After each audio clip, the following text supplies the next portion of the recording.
Salamat. Tingnan mo kami live.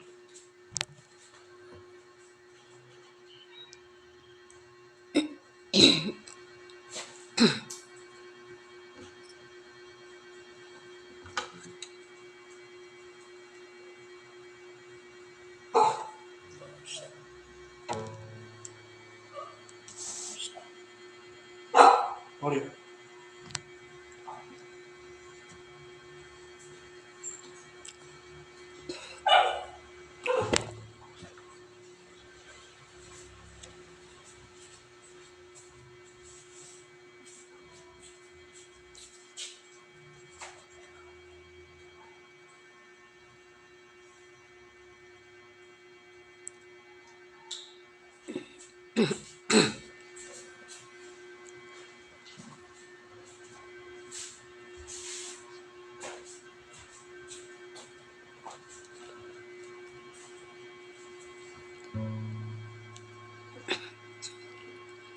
Sa mapagpalang umaga po sa bawat isa. Salamat po sa ating Panginoon sa panibagong umaga na ibinigay na naman ng Diyos sa atin. Tayo ay makapag-aral din muli ng salita ng Diyos. Pakabuti po ng Panginoon. Ano po? Salamat po, Diyos. Gandang umaga po sa muli. Sige po, bago po sa salita ng Diyos, tayo po ay aawit sa Panginoon. Sabi sa awit ay, huwag tayong mangamba.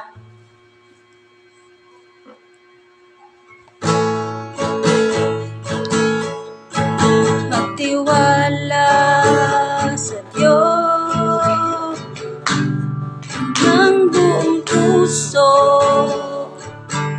mararanasan ang kanyang mga pangako. Huwag mangamba, mag-alinlang ng tagumpay at iyong makakamtan. Magtiwala sa Diyos ng buong puso, mararanasan ang kanyang mga pangako. Huwag mangamba, mag-alinlang, tagumpay ay iyong makakamtan. Ako'y sasamba, ako'y sasamba at magpupuri sa Diyos na dakila at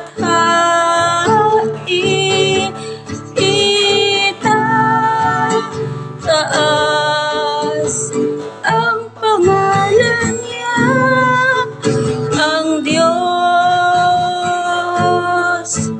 na dakila. Tinig niya'y pakinggan at panghawakan. Salita niya'y di bibigo. Huwag matakot, saan man digmaan, tagumpay ay iyong makakamtan. Ako'y sasamba, ako'y sasamba at magpupuri sa Diyos na dakila at ari.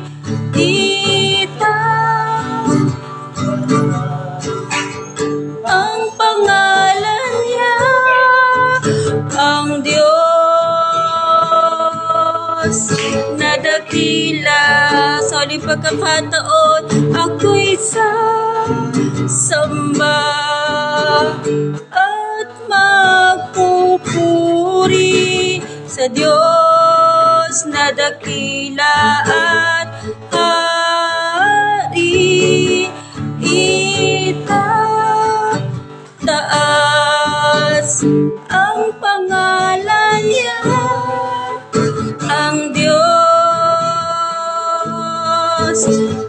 dakilang Diyos, ang Diyos na dakila, ang Diyos na dakila. Hallelujah, hallelujah.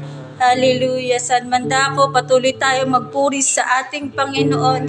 Nasaan man tayo, magkakahiwalay man tayo.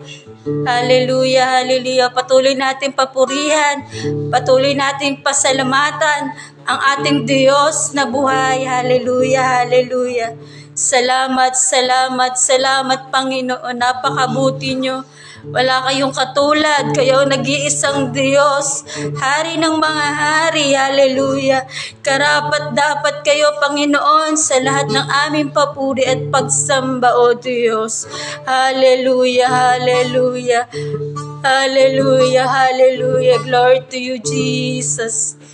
You are worthy to be praised. Hallelujah, hallelujah. Sige po, tayo po'y manalangin. Ama naming Diyos, na dakila at makapangyarihan sa lahat, patuloy namin kayong pinupuri, pinapasalamatan. Kayo ay Diyos noon, ngayon at magpakailanman. Di po kayo nagbabago, aming Diyos. Salamat sa kalakasan, salamat sa probisyon, salamat sa patuloy na pagpaparamdam ng inyong pagmamahal sa amin, O Diyos. Ama, bago kami patuloy na aral ng inyong mga salita, kami po'y nagpapakababas sa inyong harapan. Ano man nga pong aming nagawang mga pagkakasala, patawarin niyo kami, Panginoon. Salamat, O Diyos, dahil yung biyaya ng kapatawaran ay lagi kayong nagbibigay at nagagawad sa amin, O Diyos. Patuloy yung banal na Espiritu, yung sumama sa gawain na ito, saan mang dako, saan mang lugar, nasan man yung mga nakikinig, patuloy na maramdaman nila yung presensya nyo, yung pagsama ng inyong banal na Espiritu, kahit kami magkakalayo, O Diyos. Alam namin na kami may isang banal na Espiritu na laging nariyan, O Diyos. We acknowledge your holy presence. Hallelujah. Salamat, Panginoon. Napakabuti nyo, O Diyos. Lagi kayong nariyan, Panginoon. Lagi kayong tapat sa amin. Di kayo nagbabago, Panginoon. Hallelujah. Salamat, salamat, O Diyos. Sa inyo namin po itinitiwala ang gawaing ito. Patuloy, Lord, kayo magpakahayag sa umagang ito. Anumang maihahayag po ng inyong mga salita, ito may maging kalakasan, katatagan, o anumang pagdidisiplina at pagtuturo sa amin. Patuloy buksan niyo yung aming puso't kaisipan pagdating po sa inyong mga salita, O Diyos. At ito'y aming maisapuso at maisabuhay sa panahon na kami ay dumaranas ng mga pagsubok at di mga maunawa ang nangyayari sa amin, O Diyos. Salamat, kayo karapat dapat sa aming papuri, sa aming pagsamba, O Diyos. Sa inyo, O Diyos, ang papuri at pagsamba sa pangalan ni Jesus. Amen. Salamat po sa ating Panginoon. Napakabuti ng ating Diyos. Amen po ba? At salamat sa araw na ito na muli tayo mag-aaral ng salita ng Diyos. Ito po ay week special ng pag-aaral ng salita ng Diyos at kaming mga ex-Taiwan po na Daliao, yung pinaka-main church, ang naatasa na magsalita sa araw na sa week na ito. Ano po? Salamat sa pagkakataon at sa pribilehiyo na ibinibigay ng Diyos. Ano po? Dahil ang paghahayag ng salita ng Diyos ay talaga namang privilege natin sa ating paglilingkod. Ano po? At 8 years. Salamat sa Panginoon. At yung 8 taon na iyon ay alam naman natin kung sino ang ginamit ng Diyos, si Pastor Paul Masaredo, sa lugarin ng Taiwan na talagang nakitaan din natin ng paglilingkod na talagang ibinigay niya yung paglilingkod na mainam pinakamainam na paglilingkod. Pero pag tatanungin mo siya ay yung paglilingkod na nakikita natin ay hindi pa yun yung pinakamainam sa kanya. Ano po. At salamat sa Panginoon. Alala ko, 2013, dinako po ako ng Panginoon sa bansang Taiwan. At bago po kasi ako nakarating ng Taiwan ay ako po ay kababalik lang sa Panginoon. Ibig sabihin po ay backslide na kababalik lang.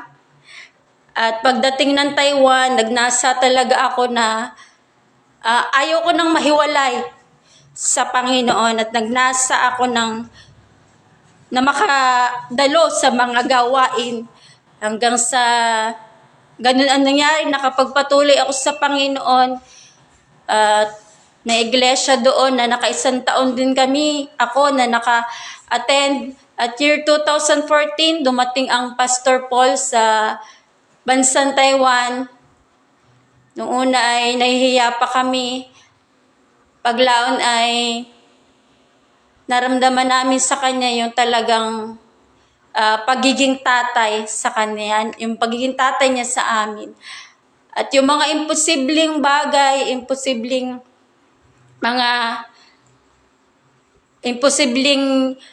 mga nangyari ay naging posible. Ano po, kasi naalala ko noon, nung kausap ko ang pastor noon, kami, nung siya'y naroon, after 6 months, kukunin niya yung pamilya niya, ganyan ang kanyang sinabi.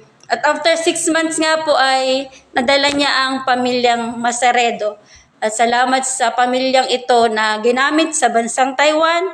At itong pag-aaral ng salita ng Diyos, na alala ko rin, tuwing kami ay papasok sa trabaho, sa church po kasi kami nakatira, pandalas kami ng panliligo para makaten kami ng 5:30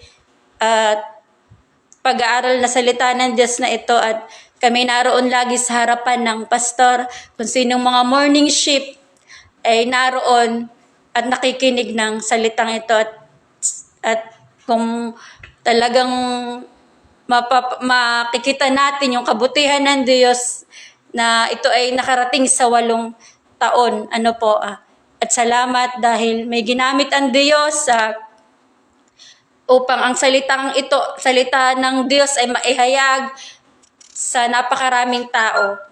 Ang naririnig ko lagi, may mga taong nakakilala dahil sa live broadcast na ito. May mga taong nakabalik muli sa Panginoon dahil dito. May mga taong hindi kilala ang pastor na napapalakas niya. No po, napakaraming napapalakas ng salita ng Diyos. At naalala ko ang pastor nung siya ay nag-series sa mga pag-aaral ng salita ng Diyos. At yun po ay naka-audio sa akin, naka-save po yun sa music ko.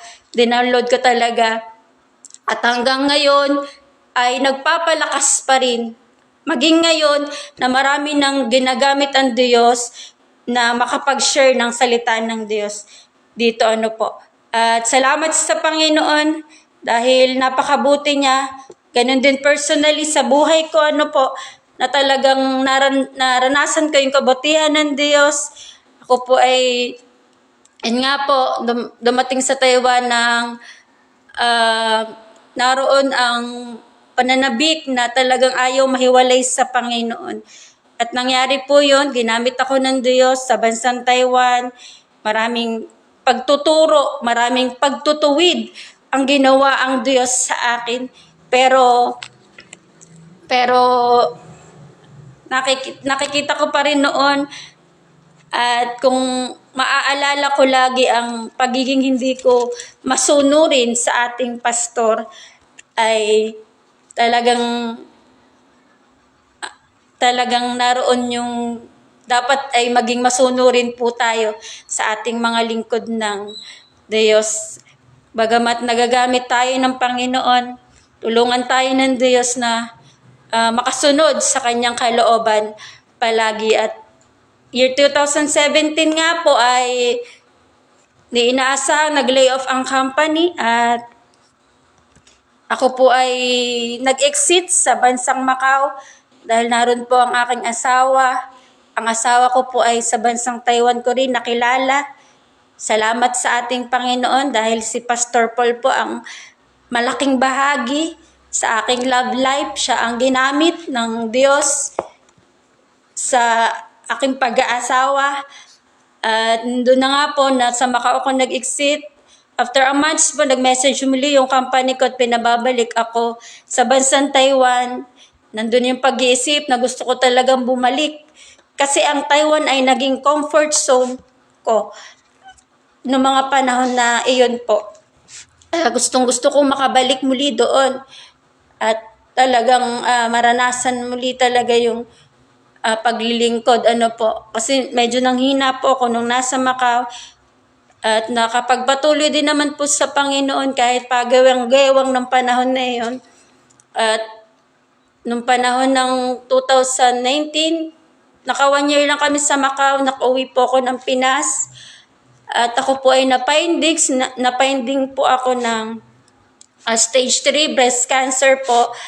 At yun yung pagsubok na talagang at itinanong ko sa Panginoon kung ito ba ay talagang makakaya ko dahil alam ko ang pananampalataya ko ay ganun na lang po talaga. Hindi siya talaga pananampalataya na parang nagsisimula pa lang ako. Pero salamat sa Panginoon na sa kabila ng sakit at karamdaman na iyon, yung naging daan upang ako ay makapag-aral po sa Bible School. Habang ako po ay nagtitreatment, ako po ay nag-aaral sa Bible School. At doon ipinaranas ng Diyos yung pambihirang kalakasan, kagalakan, kapayapaan. Dahil di po ba pag cancer ay talagang mamamatay na Pero binigyan muli ako ng pagkakataon na ma-extend muli yung aking buhay at nag-aaral na nga po ako at nakatapos po ako sa biyaya at tulong ng Panginoon. At hanggang ngayon po ay nakakapagpatuloy. Arito po tayo sa DFC Lemery, Batangas. Ako po dinala kami dito, 2 kami. At nung panahon na bumalik ulit ng Taiwan, yung kasama ko ay ako na lang ang nag-isa dito. Nung panahon na iyon, ang asawa ko po kasi ay nasa Taiwan po uli at 2021 po siya ay marahil kinausap ng Diyos na mag full time na rin kahit marami siyang gusto. Marami kaming pangarap, maraming gustong gawin. Pero siya umuwi para maging katuwang ko po sa gawain ng Diyos sa lugar na ito. At ngayon po kami ay narito, kami mag-asawa, patuloy na ginagamit ng Panginoon. Kami po ay pinagkatiwalaan na manguna. Ito po ang Mother Church. May daughter church na rin po sa bandang bukid doon. At salamat sa Diyos, ako po ay magpo 4 years na. Napakabata pa po sa pagpapastor, patuloy na nararanasan ang kabutihan ng Diyos. Doon ko mga naririnig yung mga patotoo ng matatagal ng pastor na kapag naglingkod ka sa Diyos, hindi ka magugutom. At totoo po, pinaranas ng Diyos sa 4 years na iyon na hindi kami ginutom ng Panginoon. At pag ikaw ay masipag sa paghayo, aroon din na talagang busog ka. Lahat ay kung anong meron doon sa mga kapatiran doon, ipinapadala nila na ganun kabuti ang Diyos na pinaglilingkuran po natin. At talagang marami mang gawa ang kaaway, mga pag-aalinlangan, mga mang ginagawa sa isipan na hindi mo kakayanin kasi ako nga po ay bata, ang mga membro pong nadatnan ko dito ay matatanda na sa edad. Matatanda na po sila at sabi ko paano tayo susundin ng mga mga manggagawa rito, gayong ikaw ay bata. Kaya nag-alinlangan ako minsan na talaga bang ako ay tinawag o talaga bang dito ako. Pero sabi ko sa Panginoon, tinanong ko ang Diyos, kung talagang dito ako ay kayo ang bahala na ako ay manatili o hindi, kayo ang mag-aalis. Kayo o Diyos ang mag-aalis sa akin. Yun ang naging pinanghawakan ko at hanggang ngayon narito po ako at nagpapasalamat sa Panginoon at yung panibagong paghakbang po namin na ginawa ay talagang kami po ay kukuha ng lupa at down na po kami sa biyaya ng Panginoon. Excuse po, yung daughter church po ay nakakuha ng lupa at sa panibagong hakbangin, marami mang isipin paano ito mababayaran sa loob ng 2 taon. At doon ko rin narinig yung mga patotoo dati ng mga pastor na kumuha ng lupa na walang-wala naman, pero naitawid naman ng Diyos at nabayaran yung lupa. Marahil ay gayon din ang gagawin sa amin na kailangan lang makita ng Diyos yung paghakbang natin sa pananampalataya. Kaya isama niyo po kami sa panalangin. Yung pagbabayad po namin monthly ng lupa. Kaya salamat sa Panginoon, sa ating Diyos na buhay na laging nariyan, na handang tumulong po sa atin. Ngayon po ay dadako po tayo sa salita ng Diyos sa Jeremiah 32 po, 17. Sabi po dito ni Jeremiah, O Panginoong Diyos, nilikha niyo ang langit at lupa sa pamamagitan ng kapangyarihan ninyo. Walang anumang bagay na hindi niyo po magagawa. Amen. Praise God. Napakabuti ng Panginoon. Nakita natin sa verse na ito na ito yung patuloy na makikita natin kay Jeremiah yung kanyang pananampalataya sa Panginoong Jesus. Kanyang kumpiyansa sa yung siya ay nakakasigurado, sure siya, na anumang bagay sa Diyos ay walang anumang bagay na hindi niya kayang gawin. Amen po ba? Salamat sa Panginoon. Totoo naman talaga kung babasahin natin sa simula, O Panginoong Diyos, nilikha niyo ang langit at lupa sa pamamagitan ng kapangyarihan ninyo. Amen. Tingnan po natin ang langit at lupa sa Genesis 1 kung paano nilikha ng Diyos ang buong sanlibutan. Di po ba nakakamangha? Nakakamangha ang kapangyarihan ng Panginoon. At talaga makikita na natin ano bang yung hindi kayang gawin ng Diyos, gayong nailikha na niya ang buong sanglibutan na ito. Kamangha-manghang kapangyarihan sa paglikha ng Diyos. I-imagine natin sa ating mga kaisipan. Kaya salamat sa Panginoon. At dumako naman po tayo sa Jeremiah 32 verse 27. Na sabi naman dito, ang Panginoon naman po ang nagtanong nito, ako ang Panginoon ng Diyos ng lahat ng tao, meron bang bagay na hindi ko magagawa? Ang Diyos naman ang nagtanong, ako ang Panginoon ng Diyos ng lahat ng tao, meron bang bagay na hindi ko magagawa? Amen po ba? Isang tanong na itanong din natin sa ating sarili. Araw-araw po, itanong din natin sa ating sarili na kahit ito lang dulo na mayroon bang bagay na hindi kayang gawin ng Diyos? Pagising pa lang natin sa umaga, tanong na natin yun dahil alam natin na marami tayong pinagdadaan ng pagsubok, mga paghihirap sa ating buhay. Kahit minsan nga ayaw na nating minsan parang gumising dahil sa bigat ng ating nararamdaman. Pero ginigising pa rin tayo ng Diyos.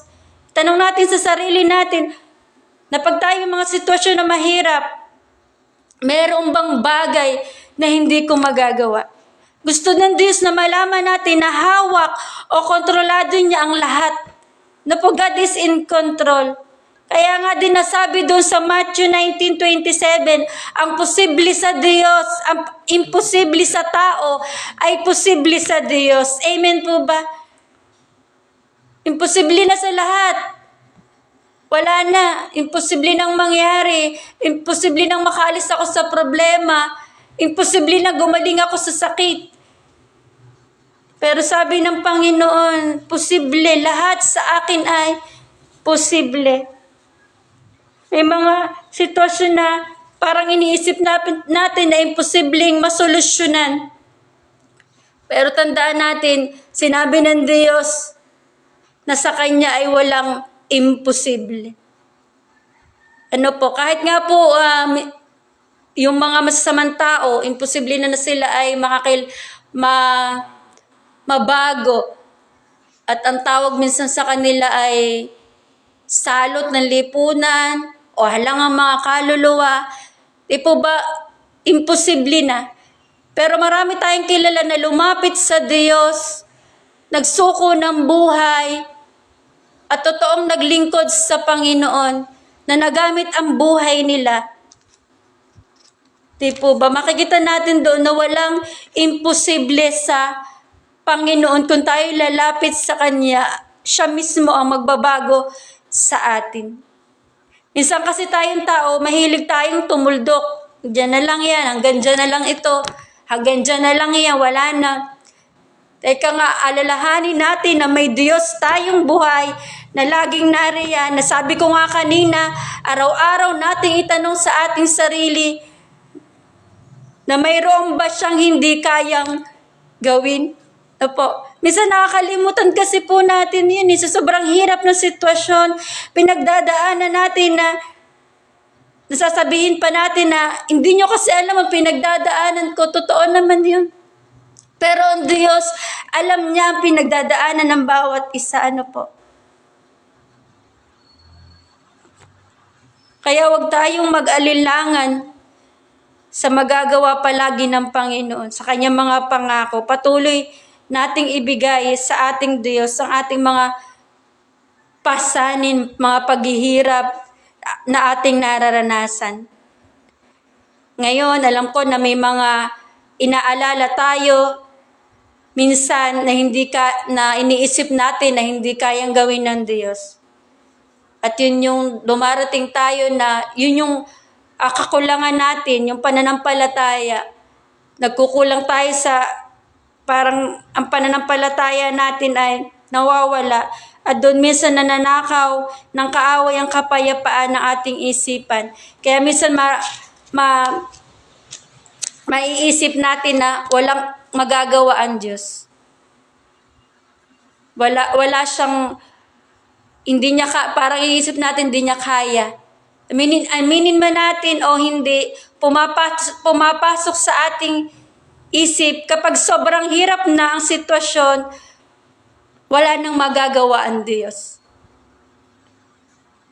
Ano po? Sakit, karamdaman, problemang napakagulo. Aminin man natin at hindi. Kasi nga yung ating pananampalataya, minsan ay nangihina at nawawala ng kapayapaan. Ano po? Kaya maiisip natin na limited lang ang magagawa ng ating Diyos dahil sa ating nangihinang pananampalataya. Kahit nga po ang mga apostol, di po ba, sila ay nanalangin sa Panginoon na, Ama, dagdagan niyo po ang aking pananampalataya. Sabi sa Lucas 17 verse 5. Ganon din tayo mga kapatid. Huwag tayong magsawa na humingi ng patuloy araw-araw, isama sa panalangin na, Lord, idagdagan niyo po ang aking faith. Ngayon ko din lang mas natuto talaga sa paglilingkod at pagpapastor na talagang napakahalaga ng pananampalataya. Lord, increase our faith, increase our faith, increase our faith. Patuloy na iangat ng Diyos yung pananampalataya natin sa Kanya. Hindi siya nagdadamot at ibibigay niya anuman yung nais natin. Ano po? Salamat sa Panginoon. At sabi din sa Jeremiah 33 verse 3, tumawag ka sa akin at sasagutin kita at ipapahayag ko sa iyo mga kahanga-hanga at mahiwagang bagay na hindi mo pa alam. Salamat sa Panginoon. Pinili tayo ng Diyos para tumawag sa Kanya. Kagaya ng pagtawag ni Jeremiah sa Panginoon, ganon din tayo mga kapatid. Huwag tayong magsawa na tumawag sa Panginoon. Sa pamamagitan ng ating mga pananalangin, sabi sa 1 Thessalonica 5 verse 17, laging manalangin. Yun yung word na yun, laging manalangin. Pray without ceasing. Apakahalaga ng prayer. Yun yung mga napansin ko sa paglilingkod. Pananampalataya, paglapit, pagtawag sa Panginoon ay napakahalaga. Pananalangin. Naalala ko nga pag minsan ay nagkakaroon ng kaisipan na talagang pagdating sa pananalangin, yan kasi inaagaw pa ng kaaway. Lagi kong iniisip, yung narinig ko sa isang pastor, walang tamad na pastor sa pananalangin. Kaya pag yun yung naiisip ko, talagang nakikipaglaban talaga sa pananalangin. Kailangan natin tumawag lagi sa Panginoon, laging manalangin. Kasi muli, hindi natin pwede limatahan ang magagawa ng Diyos. Hindi natin pwedeng limatahan. Lalo na pag tayong mga anak niya ay patuloy na tumawag sa Kanya, magpakababa po sa Kanya. Ano po, salamat sa Panginoon. Gaya ng title ng Jeremiah 33, ang mga pangakong pagpapala. Pinangakuan din tayo ng Diyos kung anong pangako na narito, gayon din tayong mga mananampalataya sa Panginoon. Andun yung pangako ng Diyos sa atin. Sabi dito, mahiwagang bagay, mga kahanga-hanga at mahiwagang bagay na hindi mo pa alam. May mga sitwasyon po ba tayo na napakahirap na? Tandaan natin, sabi doon, meron bang mahirap sa akin, sabi ng Panginoon. Nais lang niya na tumawag tayo sa Kanya. Huwag tayong manawan tumawag sa Kanya. Sa hirap na ng sitwasyon, sa hirap na ng sakit na pinagdadaanan, patuloy po tayong tumawag sa ating Panginoon. Hindi siya bingi. Hindi bingi ang ating Panginoon. Siya ay laging nariyan sa atin. Kahit minsan maranasan natin. Ako po sabi ko, I claim I'm healed. Ako ay healed na.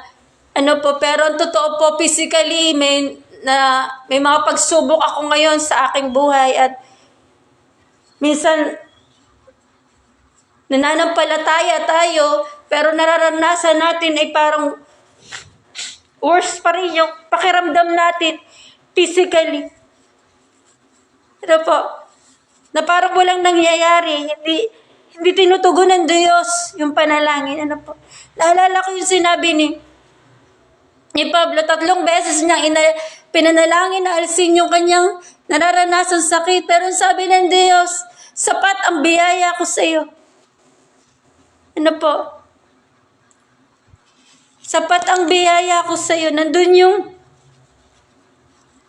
biyaya ng Diyos sa atin ay sapat sa kalakasan man, sa mga pangangailangan man, sa anumang nais natin, sapat ang Diyos na naglalaan. Yung biyaya niya ay laging nariyan. Yung kapangyarihan niya ay lagi nating nararanasan. Kaya nga sabi dito, mahiwagang bagay. Kaya nang babasa ko, pabaliktad lang po, Jesus Christ is the same yesterday, today, and forever. Lagi ko yung pinananampalatayaan na, Ama, kayo pa rin ang Diyos noon, ngayon, at magpakailan naman, at di kayo nagbabago. Kung gaano nyo nakagawa ng himala, yung yung paghawi ng pulang dagat at yung sa bagong tipan na pagpapagaling nyo sa lahat ng tao, kayo pa rin yun, Panginoon. Kahit minsan parang wala na tayong makitang ginagawa ng Diyos na himala, ano po? Parang wala nang gumagaling sa may sakit. Parang ang hirap ng, di po ba? Pero sabi ng Diyos, siya ay totoo, siya ay tapat. Mayroon bang bagay na hindi ko magagawa? Lagi natin yung panampalatayaan kahit maraming gawa ang kaaway sa isip natin na tayo ay laging pabagsakin. Na po. Kaya salamat sa Panginoon. Mahal na mahal po tayo ng ating Diyos. Tandaan natin. Kasama lagi natin ang ating Diyos sa anumang labanan na hinaharap po natin. Kasama po natin siya. Patuloy po tayo sa Panginoon. Sayang naman po kung tayo ay nasa finish na at sumuko po tayo dahil sa hirap na ating pinagdadaanan. Ano po? At lumayo tayo sa Panginoon. Talagang yung panahon na ito po, ito na yung mga panahon ng pahirap na sitwasyon na po natin na ating buhay. Yung talaga ang totoo, pahirap na po ang sitwasyon. Pero sa kabila ng lahat, lalo namang nararanasan natin ang biyaya ng ating Diyos. Kaya buong puso nating ibigay sa Diyos ang paglilingkod po natin. Kahit pa wala tayong nakikitang nangyayari, ano po. Kaya huwag tayong mawala ng pag-asa. Kahit minsan pumupunta na ang ating kaisipan sa kawalan ng pag-asa. Lagi natin tandaan ang biyaya at pag-ibig ng Diyos. Pag lagi nating naaalala na po nanunumbalik muli tayo. Ganun kabuti ang Diyos sa atin. Sa kabila lahat ng ating mga kahinaan, ng ating mga negatibong kaisipan, sa ating puso. Ano po, napansin niyo po yun na kahit ayaw niyo na magpatuloy, ay mayroon sa buong pagkatao mo na may lumalaban.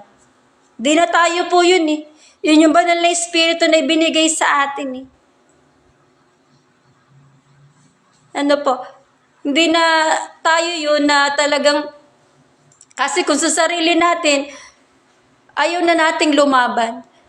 Pero nandyan ang Panginoon na laging masasabi talaga natin na totoo na ang Diyos ang nakikipaglaban sa atin. Kung mananatili lang tayo, siya ang makikipaglaban para sa atin. Naranasan ko rin po yan sa mga paghihinang pisikal na naranasan ko sa ngayon. Na minsan ayaw ko na pong bumangon, ayaw ko na po lahat. Parang gusto mo nang wakasan yung buhay mo sa hanggang doon na lang. Pero bakit ako nakakabangon, nakakapagpatuloy, nakakapunta pa rin sa gawain? Nakaka-amaze ang kamangahamanghang gawa ng Panginoon. Sabi ko, hindi na rin yun yung lakas na meron ako, hindi na rin talaga sa akin, kundi sa Panginoon. At yung paglaban na meron ako ngayon, ay talagang ang Diyos ang kumikilos. Ganon din tayo, mga kapatid. Kasama natin ang Panginoon. Tandaan niyo po yan. Hindi tayo iiwan ng Diyos sa labanan na meron tayo. Kahit feeling natin ay parang hindi mo siya kasama. May mga panahon na ganoon. Pero tandaan natin, kasama natin ang Diyos. Kaya nga nilagay sa pangalan niya, Emmanuel, kasama ko ang Diyos. Kasama natin ang Panginoon. Kasama natin ang Diyos. Huwag nating kakalimutan niyo na ang Diyos ay laging nariyan sa atin. Kaya anuman yung ating mga alalahanin ngayon, may mga sitwasyon man na iniisip natin na hindi niya kayang gawin, Kaya po ng Diyos. Patuloy lang tayong tumawag, manampalataya sa ating Panginoon. Naroon na siya ay laging nariyan sa atin. Kaya muli, salamat sa Panginoon. Yung Jeremiah 32:27, ako ang Panginoon, ang Diyos ng lahat ng tao, meron bang bagay na hindi ko magagawa?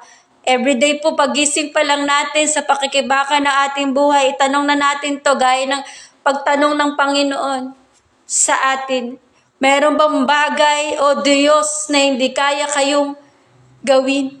At itong verse na to ay magpapalakas sa atin, magpapa-encourage sa atin na patuloy na walang bagay na hindi kayang gawin ang ating Panginoon. Kaya salamat sa ating Diyos. Mahal tayo ng Panginoon, hindi niya tayo iiwan sa laban. At kaya ng Diyos at walang imposible sa ating Panginoon. Ano po? Kaya tuloy lang po ang laban, tuloy lang, walang ayawan. Tuloy tayo sa paglilingkod. Ano man yung kaharapin natin, ano man yung pagdaanan natin. Di po ba? Marami tayong mga hinaharap at haharapin pang mga pagsubok sa buhay. Pero isa lang alam natin, tayo ay kasama natin ang Panginoon at walang bagay na hindi niya kayang gawin sa ating buhay. Ano po? Amen po. Salamat sa Panginoon. Purihin ang ating Diyos na buhay. Tayo po'y mananalangin. Hallelujah. Purihin kayo, Panginoon. Hallelujah, hallelujah. Hallelujah. Lagi natin yung isipin, na lagi natin yung itanong sa ating sarili. Na pag tayo nasa sitwasyon na mahirap, wala ng pag-asa, meron bang bagay na hindi ko magagawa? Sabi ng ating Panginoon. Ipaalala lagi natin sa sarili natin na walang mahirap sa Panginoon. Lahat ay posible sa Kanya. Hallelujah. Napakabuti niyo, Panginoon. Wala kayong katulad. Nag-iisang Diyos sa aming buhay na laging nariyan. Hallelujah.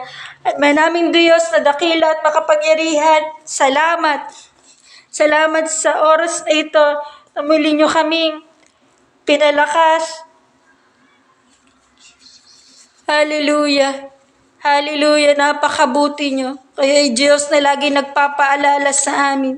Hindi nagkukulang na pagpaalala sa amin. Hallelujah. Salamat, Panginoon. Lagi naming maalala na lagi kaming tumawag sa inyo. Huwag kaming magsawa na tumawag sa inyo kahit ang sitwasyon ay hindi maayos, hindi umaayos, o ang sakit ay hindi gumagaling. Patuloy pa rin kaming tumawag sa inyo. Dahil kayo ay Diyos na may magagawa sa aming buhay. Salamat po aming Ama sa bawat mga kapatid namin na may pinagdadaanan sa oras na ito. Hallelujah, hallelujah, hallelujah. Isang paalala sa atin ito na patuloy tayo magtiwala sa magagawa ng Diyos sa ating buhay. Palakasin tayo ng Panginoon, patatagin tayo ng Diyos sa mga huling araw. Totoo na pahirap ang sitwasyon. Kesa pahirap na sitwasyon, patuloy tayo lumapit sa Panginoon. Dumikit tayo sa Kanya, sa Diyos na may magagawa, sa Diyos na lumalang na buong sanlibutan. Walang mahirap sa Kanya. Kaya salamat po, Panginoon.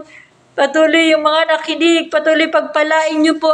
Nasaan man silang dako, may pinagdadaanan man sila. Lord, kayo ang solusyon sa bawat problema. Kayo ang solusyon sa bawat sakit karamdaman. Kung kami lalapit sa inyo, sabi sa inyong mga salita, gagawa kayo ng mga kamangha-mangha, mahiwaga at kamangha-manghang bagay. Kaya huwag kami magsawa. Hallelujah. Patatagin nyo yung bawat isa, palakasin nyo, O Diyos. At ang pagpapalay lagi nilang maranasan. Physically, emotionally, mentally, spiritually, maranasan ng bawat isang nakikinig ang kalakasan na nagmumula sa inyo, Panginoon. Pagpalain niyo po sila sa anuman ding kakulangan, pinansyal, Lord, kayo naglalaan nito sa lahat, O Diyos. Salamat po, Panginoon. Salamat po, O Diyos, sa inyo lagi ang papurit, pagsamba. pagpapasalamat sa pangalan ng ating Panginoong Hesus. Amen. Magandang umaga po muli. Purihin ang Panginoon. Happy 8 years anniversary po muli sa pag-aaral ng salita ng Diyos. Patuloy po tayo sa Panginoon. Mahal po tayo ng ating Diyos.